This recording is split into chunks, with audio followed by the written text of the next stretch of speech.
इस बीच हवाई किराए से जुड़ी एक और खबर आपको बता दें। सामान्य हालात में हवाई किराए में सरकार दखल देने और एयरलाइंस के डायनामिक एयरफेयर पर रेगुलेशन पर विचार करने के पक्ष में नहीं है। सूत्रों के मुताबिक केवल विशेष परिस्थितियों में ही सरकार एयरफेयर पर कैप लगा सकती है। इस खबर पर पूरी जानकारी दे रहे हैं रोहन सिंह।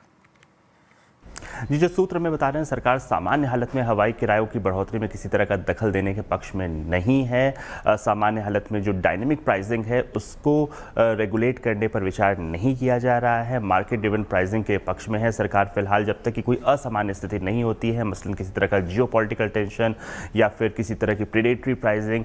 इस तरह की सिचुएशन में जब अचानक से फेयर बढ़ जाते हैं, उस विशेष परिस्थितियों को छोड़कर सरकार जो एयरफेयर है को जो है वो डी रेगुलेटेड ही रखना चाहती है। लेकिन खास तौर पे आपदा हुआ या प्रेडेटरी प्राइसिंग हुई या कहीं मोनोपोली हुई या किसी खास रूट पे बहुत ज़्यादा जब प्राइस बढ़ जाता है, उन केसेस में सरकार जो है एक तरह का कैप लगा सकती है और इसके लिए सरकार काम कर रही है। दरअसल सुप्रीम कोर्ट के सामने सरकार ने कहा है कि वो 2 हफ्ते के अंदर जो है एक रेगुलेशन लेके आएगी, जो सुप्रीम कोर्ट और संसद दोनों के सामने रखेगी। तो जो सूत्र हमें बता रहे हैं, इन रेगुलेशंस में हवाई किरायों को सामान्य स्थिति में जो है पूरी तरह से डी रेगुलेटेड जैसा अभी है वैसा ही रखा जाएगा। लेकिन जो विशेष परिस्थितियाँ हैं, जहाँ कहीं एयर स्पेस बंद हो जाता है या इंडिगो जैसी कोई क्राइसिस हो जाती है, जब अचानक से एयरफेयर बढ़ जाते हैं, उस वक्त सरकार जो अपर लिमिट है या जो लोअर लिमिट है उसे तय कर सकती है और इसके लिए रेगुलेशन जो है वो बनाए जाएंगे। और ख़ास तौर पे कुछ रूट्स में या तो त्योहारों के समय में या किसी और ख़ास परिस्थितियों में जब बेतहाशा वृद्धि हो जाती है किसी रूट्स में,